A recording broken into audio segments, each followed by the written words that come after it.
High Road reporter Craig Singhas will be the first to tell you his travels have taken him to some pretty amazing places. And he's met some pretty amazing people along the way. Well, this week, Craig meets a man who has followed in his father's footsteps and successfully run the family's new car dealership.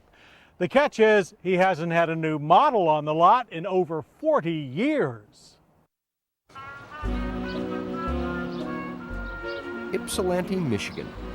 It's a town rich in automotive history and lore.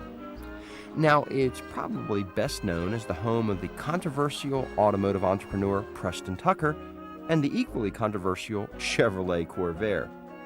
But tucked away on one of the streets of this typically Midwestern town is another reminder of America's rich automotive past. For here, in Ypsilanti, is found what is probably the last Hudson dealer in America. Jack Miller of Miller Motors has long had a deep personal stake in this enterprise. The Hudson dealership started in 1927 and moved into this building in 1933. At that time, my father bought into it. They continued to sell Hudsons and American Motors cars through 1958. And at that time, we went into the used car business. I worked in here since I was 13 years old, driving before I had a driver's license.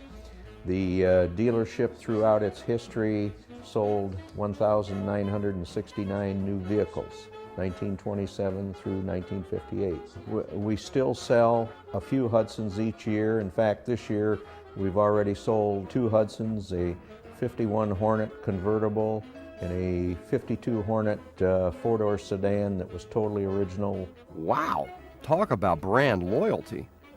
Well, you really have to understand that Miller Motors is really more of a museum than a dealership. It houses any number of significant Hudson models on permanent display. This is an original Hornet stock car, and of course in the 50s Hudson dominated stock car racing, had 80 wins in NASCAR between 51 and 55. And this is Herb Thomas, and he was sort of the first NASCAR superstar, yeah, right? Herb was NASCAR's first superstar, that's right. He had over 40 wins in a Hornet. Quite a car. The plan is for the museum to showcase more than just cars of the Hudson line. 2 local businessmen, Peter Fletcher and Skip Ungrode, who like cars, have banded together with myself to form the Ypsilanti Automotive Heritage Collection, which features the automotive history of this area. Ypsilanti was home, of course, to the Hudson dealer. It was home to Preston Tucker, who built the 51 Tucker torpedoes.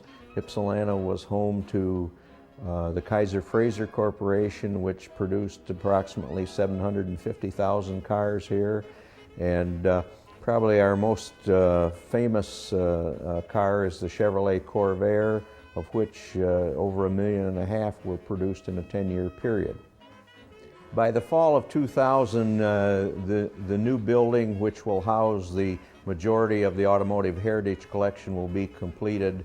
And that will connect the Hudson dealership to the present museum, and will give us a total display space of about 13,000 square feet for the cars that have made up Ypsilanti's automotive history.